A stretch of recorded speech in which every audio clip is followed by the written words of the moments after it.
Hmm. Anong relo yan at magkano retail? Sige nga. Ay, ito, retail nito, naglalaro sa 350 up to 770,000 US dollar. Bobo. Bobo. Ano? Apakabobo mo naman. 350 up to 770,000 USA.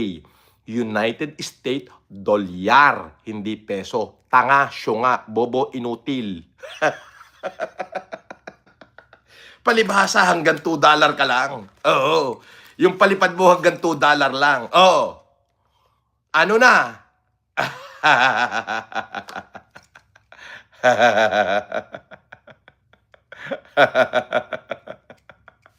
Bobo po tayo na.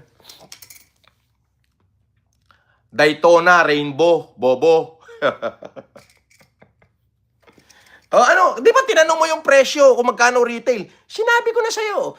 Nagre-range siya sa 350 up to 770,000 US dollar. Nothing less, maybe more. Okay? Depende sa model kung kailan in-issue. Pero to sa akin, 2018 daw. Oh. Ano? 2018.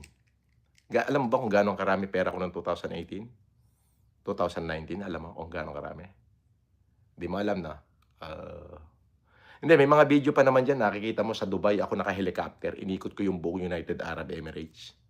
The first Filipino na nag-ikot sa buong United Arab Emirates on the air. Naranasan ko yon. Kaya nyo ba yon? Syempre hindi nyo kaya yun. Kaya ba ni makagago yun?